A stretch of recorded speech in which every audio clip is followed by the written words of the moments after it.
Hi everybody, this is Ben Baxter from Accent Software. Wanted to bring you another tip video. This one's going to be on just the very core basics of manufacturing within Business Central. So what does it take to actually produce an item in Business Central?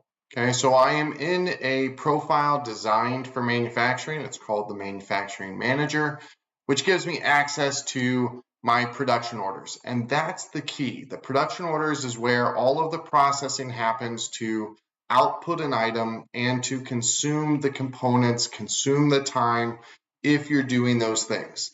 Now I'm going to throw a little twist at it. So I'm going to do this manually. So normally I'm a big proponent of using planning, having the system make suggestions on what to make, when to make it, that sort of thing. Today we're going to do it manually just as an example. I'm going to have it auto number. And I'm going to use an item that is a raw material item, okay, which is not something I produce out of my system. But I want to show you this as an example. So we're going to say we're going to make 50 of these. We're going to do it on the 24th of the month, and we're going to do it to our main location. So with that information, I'm able to have the system generate the needed component to produce that item. So even though this is not one of my normal finished good items, it's actually a component that I use, I've created a production order to make it.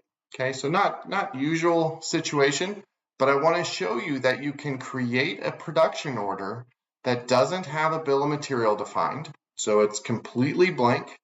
I can then add whatever bill of material I need. So if you're in a custom production shop, this might be a good route for you. I wouldn't start on a released production order. I would start with a planned production order so that I could go through the quoting process, not create the demand for the components, those sort of things.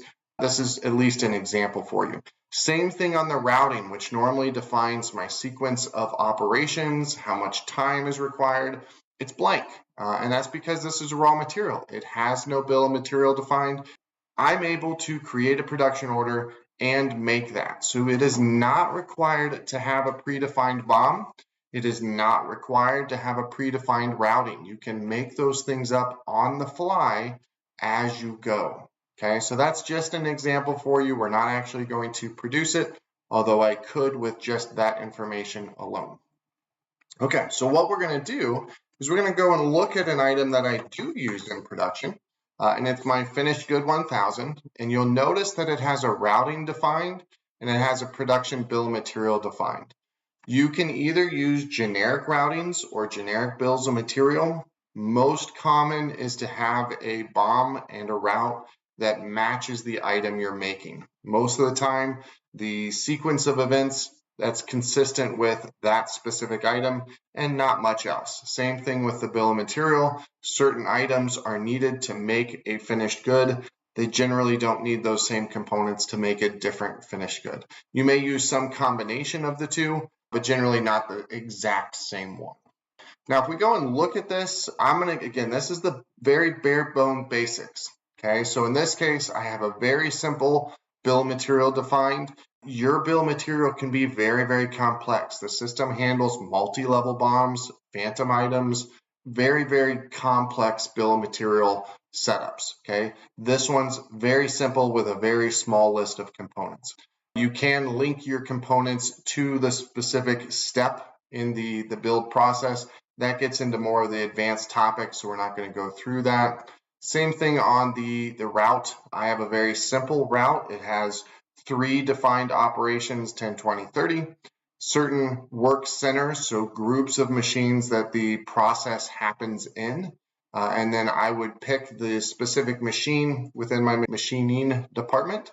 And I would pick the specific person who's going to do the assembly on the production order itself. So again, just a very simple explanation of the route. Again, you can have complex routings.